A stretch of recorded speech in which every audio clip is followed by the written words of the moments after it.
Welcome back to season 4 of What the Fertility. Today we have Lisa with us. Lisa may also be known to you from her Instagram account, IVF Manifesting a Miracle. Lisa is a mindset and IVF coach, as well as the author of her book, Hold On Baby, a soulful fertility guide to navigating through IVF. Welcome, Lisa. Thank you so much Wow, for being here with us. thank you. This is amazing to be here. Thanks for having me. I'm so glad we connected. And we were just talking before we hit record that you found us through one of your clients, right? Yes, yes. Gina, she was on your podcast and messaged me saying, I think you guys should connect. It was such a joy to share my story with them. I mentioned you in the podcast. I was like, thank you. So, yeah, here we are. We're That's talking. awesome. I can't wait to hear all about your business as an IVF and mindset coach, but I think really that probably stemmed from your personal journey. So if you want to share with listeners kind of what got you into this space and your walk through infertility. Yeah, very much so. It's unexpected. I never thought I would ever be a fertility coach specializing in this area of, IVF, fertility challenges. I mean, it was really through my personal experience that I felt this calling to step into a much needed space that I felt was really lacking. And walking this path personally, um, it changes you. You know that you're not the same person. It really transforms you. And it could be in a multitude of ways. I look at it as a superpower. It became, wow, like this was placed in my life, and I'm here to step in and enhance the fertility experience because I feel like we sacrifice so much through this process, through this experience. And I believe, your soul should not be one of them. It's I love that. truly, I mean, a bride of a lifetime, the calling to be a mother. It's not for everyone, but those of us who have that desire and then confronted with fertility challenges, I was, you know, not prepared for what IVF was going to bring. Yet I felt empowered through it. And that's what I'm here to do is to share kind of some of the unique ways I went through it. And that's what I write about in my book that I never thought I'd ever write a book. And, especially related to this, I think journaling is something I've always done. But yet these challenges that we're faced with, I look at them as these blessings that are continually guiding us to maybe like what we're meant to do. You with this podcast, you and Amanda, right? Creating this from personal struggles. And so coaching was this natural evolution for me of having been an occupational therapist, which I'm happy to share for over 20 years, and seeing the parallels of how I navigated through my challenges with my husband through IVF in the waiting, feeling really good for the most part. And that's I feel so like, important. yeah, That's so important. If you're going to go through it anyways, you might as well not sacrifice like the rest of your life for it because you're going to go through yeah, it. And I think you make a great point. For Amanda and I, this is something that changed our lives. I mean, we're yeah, doing this podcast and we're still in the midst of growing our family, but for a long time we were like, we got our miracle baby, but it changed our life. This is now our yeah, community and we want to yeah, enhance people's experience, whether that's bringing resources like you onto the show so that they can get connected to the right people, or just hearing other people's experiences so they don't feel so alone. But exactly. your specific story, I mean, it started almost 10 years ago, right? It's wild to think back. 2015. Yeah. Yeah. Yeah. Yeah. Like, Nice whoa, when I one. really say it out loud, I'm like, really? Was it that long ago? Yeah. Thank you. I just was open to how our path to parenthood would unfold. We were confronted, I'll share, my husband and I met in 2012 and engaged 2013, married 2014. We're older. I was, gosh, 37, 38 when we were starting to try. My husband's 7 years older than me. I think your husband's older, about six, Six seven years years older. older too. Yeah. Yeah. Yeah. And so we were on the quote older side. And it was through a friend who's an OB who said, you might want to seek out some fertility testing. Like, I have a clinic I could recommend and a doctor I could recommend. And it was like, again, like stepping in, being open. And so I followed that path, not knowing. I know you two have been like kind of in that naive space of like, we don't know what we don't know. Like, I'm just Right. going to show up and get testing, both my husband and I. And we found out we had male factor, as well as I knew I had uterine polyps. those were our two initial things that we knew that And we would and need to. that, so you got that testing before you guys really started trying or like simultaneously? It was about a year, a little over a year. We were trying Yeah, for a little over a year. yeah. Hmm. And Male factor. That is so, it's honestly, it sounds like you were really lucky to have that diagnosis with him so early on, because I feel like so many women 2, 3 years in and they yeah, really haven't even tested the spouse. yeah, I'm grateful. I mean, that was what led us to IVF. They're like, nope, no IUI. Yeah, yeah. You guys need IVF. And how empowering is that testing, right? Instead of just going Yeah, through the standard on paper process of what you're supposed to do. exactly. Just have that information is so key, so foundational, and to find a clinic and a doctor that you align with. Hmm. We had a lot of hiccups and setbacks, as many do. This path is not a linear path. And we proceeded with our egg retrievals. And in a nutshell, it took us two egg retrievals to get one healthy embryo. Well, I One heard healthy embryo. I feel like probably listeners and people that have been through it can hear the S on retrievals. Like as soon as you said retrievals, I was like, because it's something like that's just so in itself something that you probably coach a lot of women through, but Yeah. it's Hmm. so taxing on your body emotionally, just waiting for the experience. But yeah, I can relate a little bit. We did one retrieval and got one embryo. So Okay. I can Yeah, you totally get the understand. one. And, Yeah. I looked at it, we had one potential, Hmm. started with four, first four, tested them genetically, were not healthy, devastating, crushing right around the time of Christmas in 2015. Um, Went through another egg retrieval, three embryos, tested them, and one came back. And that was the hope we needed. That was the Yeah. hope that kept me moving on. And that's the essence of my book, Hold On, Baby. Yes, we're holding on for our one, but it's also hold on to you first, Hmm.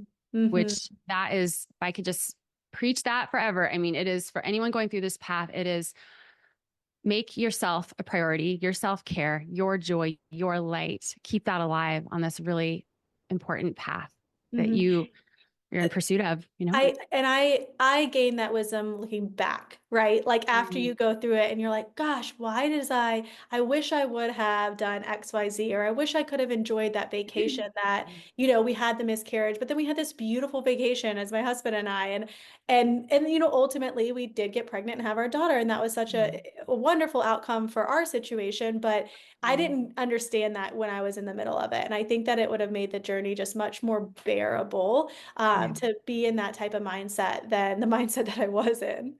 Yeah. And many don't, right? Like we're not prepared for this. And I think it takes, it could be someone to help guide you through this, to shift into a new mindset, a new approach, keeping an openness, a sense of like leaning in and an empowering choosing how you want to go about this path, Hmm. right? Like Hmm. that is within our control. And I really do believe we do have more within our control than we're led to believe. I think so too. And we've had so many guests on that, as they get thrown, I heard you use the word setbacks, as they get thrown setback after setback, I guess what they're willing to do or what they feel comfortable doing continues to open up more and more. And as they're more open to different options and different Yeah. timelines, the experience gets easier for them. So, Mm. okay, so I hear you with your personal journey. You have your one Yeah. embryo. Do you Yeah. guys end up transferring? So what happened was I knew I had those uterine polyps and I had to have surgery for those. So after we had our one embryo, we did not quote bank more embryos, which is not a favorite term of mine. They're like, you should bank more. And I said, no, we're going to move forward with our one. Again, very naively, we're trusting we're going to move forward with our Right. one, and had my polyp surgery. 3 months later, they found scar tissue had formed. So delay right there. We want Wow. to optimize your uterine environment. You have scar tissue. Had the scar tissue surgery, and then moving forward, getting closer to an embryo transfer, they found how did it go? So they canceled my upcoming transfer because they had found blood in my uterus. Oh, I've never heard of Yeah. that. Yeah. Unexpectedly. And then at the same time, my doctor had left the practice, my first doctor. So it's like, Fun. okay, wow, all of this happening, Yeah. this is 2016 at the time. And riding through this wave as we do, riding through, okay, hold on, I got this setback. Maybe it's a blessing. And I truly believe these things can be Yes. unexpected blessings. And had a new doctor Dr. Green, he was the one that wrote the foreword in my book, and he tested me and found I had some fibroids that had formed. Wow. So thankfully, those were discovered because, again, with our one embryo, it's like we want to optimize everything. And Okay, I this then is a I, silly question, and I feel yeah. like listeners might be interested in this. What's the difference between a polyp and a fibroid? Do you know? Oh boy. If you don't know, Um, that's totally fine. I just kind of always like put them in the same camp. Polyps, okay, I do not feel qualified to answer this question. It's I okay. I'm mean, not qualified for half the stuff I say on here. um, I had multiple fibroids that were found. They were in an area that was could impact implantation. But that People can have fibroids that are okay, right? And they didn't know until they went, and apparently had one that was the size of like a little orange. yeah. Um, Multiple fibroids. Polyps, I want to say, are less severe. They're like, I don't know the I term. think so. I think so too, but both basically both, if the baby Yeah. were to just specifically pick that one spot on your lining, it's not Yes. going to implant. So that's Right. why you definitely For need, either one, they're not yes. great. So Yeah. for in Yeah. the uterine wall there, you just don't want to have anything that could potentially disrupt. Yeah. And especially with your one embryo. Like I get it because I had the Exactly. one embryo too. We Exactly. waited almost 8 or 9 months to transfer because I was doing like the Mm, the ERA, the trial, the biopsy. Do I yeah. have everything just Yeah. perfect? Yeah. I almost feel like the polyps are just like a fatty extra like tissue that's not supposed to be there, but same as a fibroid. So I don't know. I don't know. It's I'm so interested. I'll probably look it up, but I was Yeah, just yeah, yeah. curious because So it's I like you had the had, yeah. fibroids removed, and there were many. They found many and some endometriosis, which I didn't even know. So yeah. So then I was cleared for that. And then in January of 2017, had our one transfer. And it took.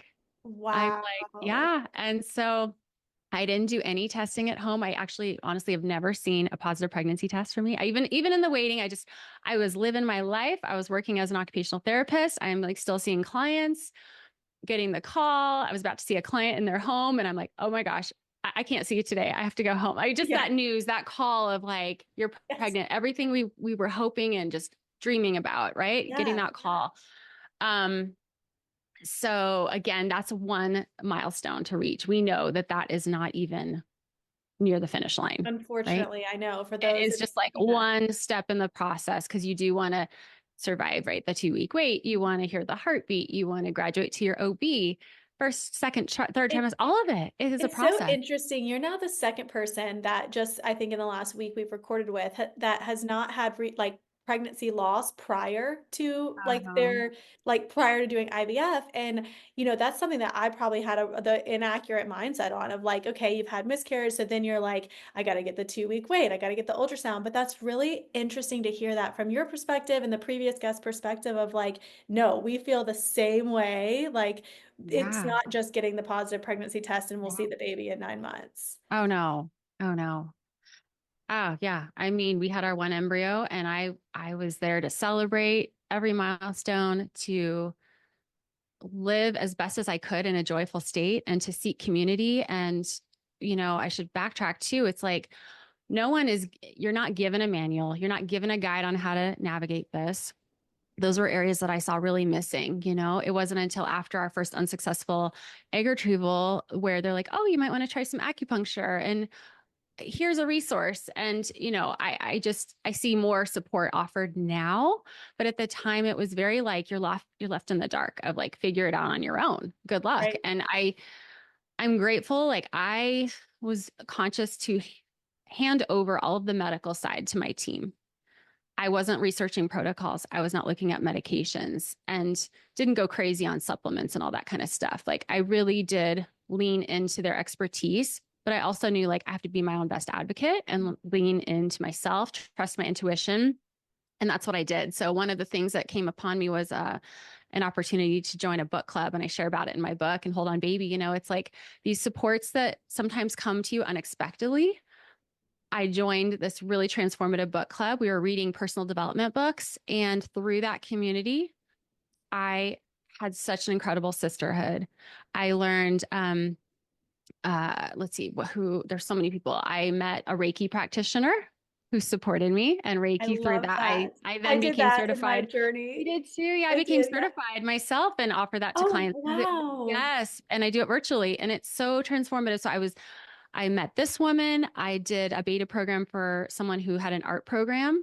And I know the power of art and creativity on our path to motherhood. This is such a key thing for anyone who's navigating this path. It's like allow in the space to be creative. That's the occupational therapy part of me too. It's like these meaningful activities when we get lost in the flow in the doing where we get to create something. I've had clients I've encouraged, they've made scarves and they'll do paint by numbers and they're into the writing and there's so much power in that. I can't emphasize that enough, but um, just all of these supports coming to me.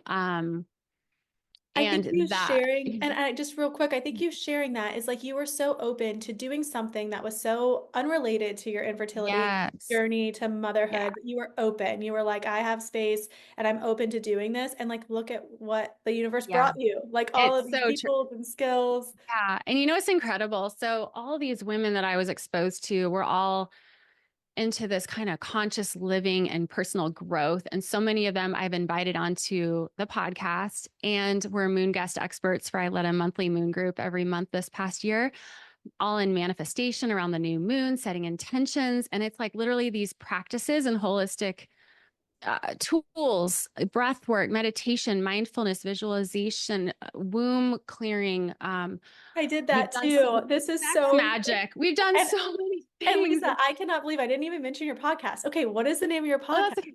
Yeah, so, soulful IVF. Yeah. Soulful IVF, and you can find Yeah. her on Apple, Apple and Spotify. Spotify. I started it in 2023. So on 111. Yeah, Yeah. That was something that again was birthed out of me seeing a desire to share stories, to bring on experts, to really focus on more of holistic fertility and holistic living. I'm yeah. really about helping women live on their path to motherhood. And so I bring in guests too who've never been on fertility podcasts. I love it because they're like these authors or speakers, and we talk about fear and surrendering and like just being the icon of your life. There's so many different amazing people. So definitely visit that. It's free, right? All of these conversations, like, Yeah. you know, it's just like so transformative. So thank you for sharing my podcast. Yeah. Yeah. Um, but the book club was really a catalyst for opening up so many doors, and I'm connected with these women today. And so, yes, if you're listening, and it's like, again, the sense of openness, I think asking your team, your spirit team for support, whatever you believe, you know, we get to co-create this experience and not have to do this alone. I think Yeah. so many think they have to like, you know, make Power it through it. happen, Yeah. just do it, power through it. And honestly, what's funny is my book, the title, Hold On Baby, it's almost the opposite energy because it's not holding on so tightly. It's hold on to you, but release the grip a little bit and release and soften and surrender and get into the receiving energy. I love So it is kind of a play on words, right? It's this holding on and the balance of letting go, the duality that we're holding on for motherhood. We need to let go of pieces of ourselves, or we have to let go of like how we thought it would happen, it. let go of the outcome. Like, right? I didn't know I trusted IVF would work, right? But we don't Yeah. fully know. And Yeah. so it's like leaning in and stepping in of no matter what, I held the intention, I'm going to be a mom no matter what. Like this is going to happen for me. I fully believe that. And it's a let life lead you kind of mentality. That is the same mantra I always had. I was like, I'm going to be a mom. And I had to get there. It wasn't like in the beginning. It was like, after like the fourth Mhm. or fifth loss, I'm like, okay, I'm not going to be a mom. But when you shift Yeah. that mindset, I think for me, I mean, everything you're saying resonates so well for us. Mhm. We had the failed IVF after our sixth pregnancy. And I was like, okay, I guess we're going to adopt. And I'm like, is this the right direction? I have no idea, but I'm going to try it. And if it's not, something's going to reroute me. And in my situation, I was completely rerouted. But I just realized again, looking back, I didn't realize it when I was in it, but looking back, we have absolutely no control of the outcome. So it's Yeah. just funny that we Yeah. we think we do, and we think that if we Yeah. pull in tighter, we can control it better. Yeah. But I love that. I love the whole mindset of the book. Thank you. Yeah. My rule number one is let go of the timeline Yeah, because it's just going to make you miserable. yeah, yeah. And it's like how many of the best things in our life have happened when we've had a timeline? Oh, I know, none. If Yeah, we choose and kind of can lean into this unknown, that's really where the magic lies. yeah. So that is kind of the energy and the approach and talking about energetics. This is where I feel like it's so missing through this mindset, Yeah. energy. So from the time you had Mhm. your child to Yeah. the time you, I guess, is the book, does the book came first, really? Okay, the book was the first thing. Yeah, well, I guess coaching. I Coaching, just felt this. I started my Instagram page, like we all do, right? We're like, okay, I'm going to right? put this out there and just hope to support and share my story with others. And then others were reaching out to me for coaching, and that's how it all began. And then I met a woman who was supporting new authors, and I was her second author for her offering. And I decided to do this, and I had journaled again through all of our IVF, and I started when I was very young. So writing was always something I loved to do. It was very natural. And I felt this calling and this passion to, yep, I'm going to do this. So I actually did a 9-week book writing program. Can you believe it? I finished a manuscript within 9 weeks. Nine's my lucky number. It's like all aligned, right? So Oh, she's that's like, so cool. yeah. And so getting in that flow state, getting in the zone of who's the woman I'm writing to. And I knew her very well because I was her. Mm-hmm. And it Mm-hmm. was like, I'm writing to this woman who's in the trenches. Like I could cry because it's just like, I remember those feelings so well of Yeah. like, you got this, you can do this, you can do this really hard path. Yeah. You've been a badass in your life in other ways. You can do this. Right. Yep. Yeah. So the book came first and it went through a few edits. It wasn't just 9 weeks. It went through a little more than that, but I did release it in 2020. And what we all know in 2020, what happened, um, I released it on Mother's Day, actually, Oh, that's intentionally. special. Yeah. Yeah, yeah. And I can't believe next year will be 5 years. Five Wow. years it'll be out. So it has supported so many individuals, and I'm grateful for all the messages. And then it was like, okay, I want to continue stepping into this. And the podcast came a little bit later. Like I said, 2022 is when I did a podcast program, kind of learning how to do this because everything's new, right? We're not taught Right. these skills. I don't even know Yeah. how you guys did We it, but it's we like were I the had some same. We were guidance. like, what? And it's funny you wrote your book. I wanted to write a book, and Amanda came Yeah. to me, and then I was like, well, the podcast seems a lot easier than writing a book. But then when you get into even doing the podcast, you're like, this is so hard. Right? Yeah. Yeah, totally. The podcast actually, so I started a YouTube channel. I should say that before the podcast in 2020, I had an idea again, pre-COVID. I wanted to just like share stories, interview friends. Many of them were in the book club. So Yeah. I started that in January of 2020 and would interview my fertility doctor. And then I have shared some of those conversations on the podcast. Okay. There's probably a whole year's worth of content of interviews that I Yeah. could share more of. There's just so much. So yeah, that started first. Um, Again, it's just kind of following those nudges, right? Like, Yeah. so, So for your book, so I know it's like mhm. it's like Soulful Guide through navigating Yes, IVF. Is yeah, that like the prime, not customer, but would that be the best person to read it? Is that they're actively going through IVF, if they're going to start IVF? yep, What would you say the yep, audience would be? Yeah. yeah. Either starting it, thinking of starting it, going through it, like maybe just okay, I've tried it all. I want a new approach because it is a new way of thinking. It's a different kind of mindset. Yeah. I call it a miracle mindset. And it's the method I personally lived. So I took all the different ways I was kind of going through this and the themes and hearing what clients would tell me and just all of it's a personal part memoir, but like really practical guide. Mm-hmm. So I have it here. I mean, it's like Oh, I love all it. of the things are really about living your life, not putting your life on hold. I talk about the power of symbols and signs, and there's a lot of manifestation talk. If you're into the energetics, this is totally up your I'm alley. super into it. I don't know if you saw Yes. this, and I don't know if listeners, because I don't think I've shared a lot about our second pregnancy or second conception, but like Mm, I read the book Signs, and then I read yeah. the book Spirit Babies when I was Yeah. going through IVF, and we picked a caterpillar. Like I picked a caterpillar in 20, it was like 2021, I think. And Yeah. fast forward to 2024, the month we conceived my now second pregnancy, I took a picture. No, I didn't take a picture. I came home. I was on a run. I came home. I told my husband, I just saw a caterpillar for the first time since we've like had my daughter, which was a couple years. And so then we don't think anything of it. And he goes out for a run later that evening and he takes a picture and he goes, "Is this the same caterpillar you saw?" And I was like, "Yes." Okay, so fast forward a couple more months and we find out Yeah. we're pregnant. Everything starts to go well. I went back to our text and I was like, no freaking way. We both saw this caterpillar the week before we conceived. Like, Yeah. what? And I know it's so silly, but it's so No. like the mindset, the manifestation, the joy. Yes. I think just even you Yes. telling that story, you're like, you're so joyful in that. Yeah. It just brings so much like positivity into the experience. Yeah, oh my gosh, 100%. It's just this, I received this testimonial from a client who said, bringing the magic into this extremely clinical process. That's what I helped her do. And it's like, Love it. it's seeing these signs and celebrating along the way.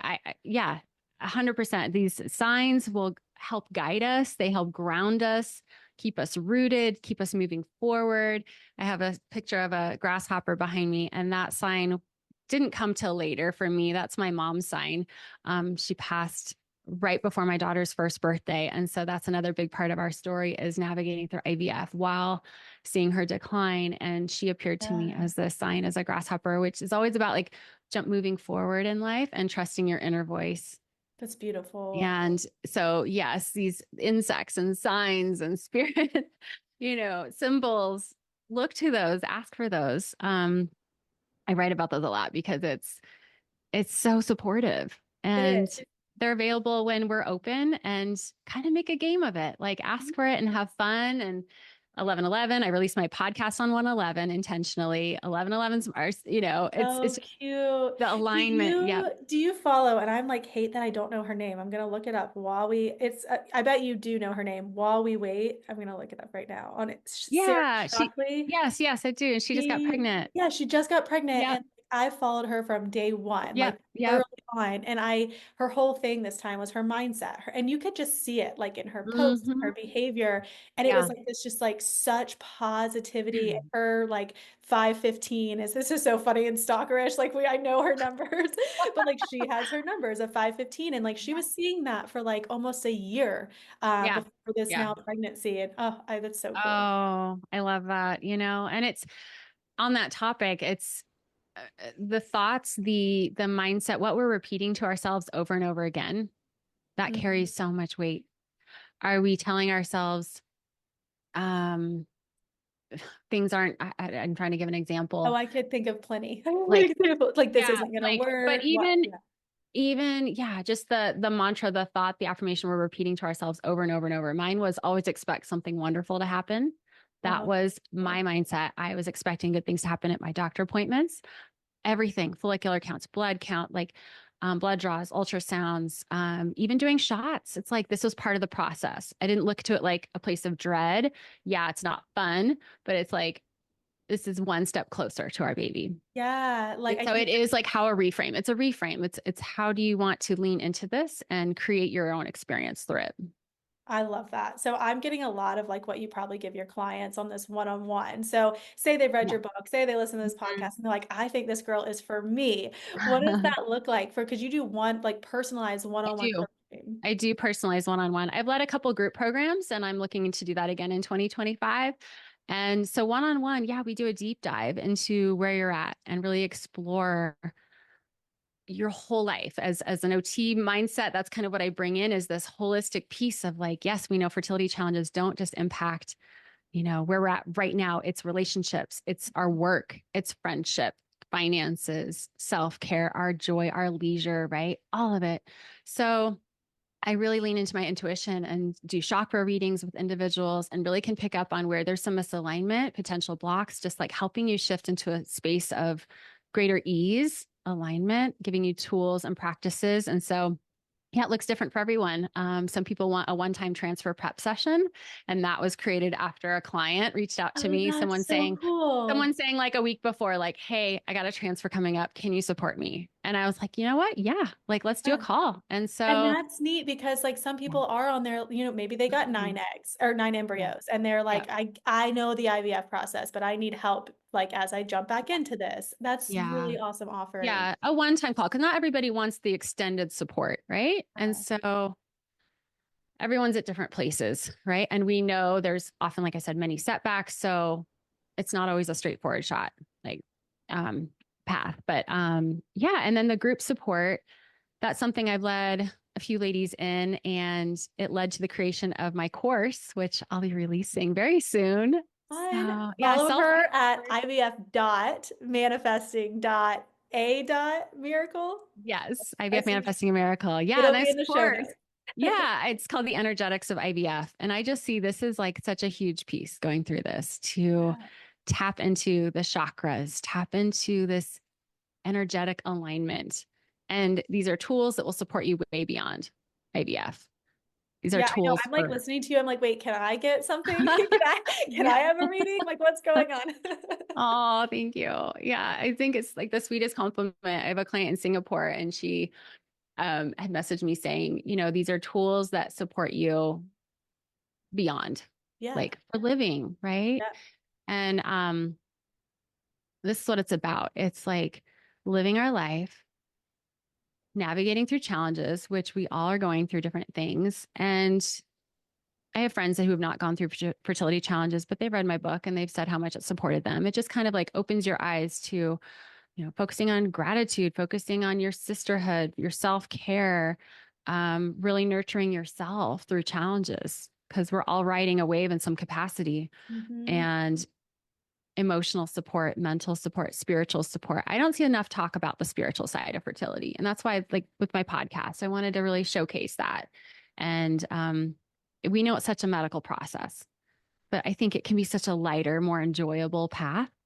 Especially because it's And such yeah. a process. That's not like you just like you're getting a, I mean, knee replacement's a big deal, but it's not like you're just going in and having a procedure. It is like Right. typically, I think like the average like 3 or 4 years of a process from, and that's like probably on the shorter end, honestly. I think you and I are both sitting here like 5 to 10 years in one capacity or another. But I love everything you're doing. Thank you. That means so much. It's again an unexpected calling, and I keep leaning in and like I'm here and available to those who really want to step in and try a different approach. So That's yeah, awesome. Well, thank you thank so much you. for being with us Thank you. today. Are there like any other resources or any other, I guess, advice to somebody listening that is either like at the beginning of their fertility journey or they're still like trekking 5 years later? Mm. At the beginning of your path, you want to get some good concrete information from a doctor. Understand what diagnoses you're dealing with up front.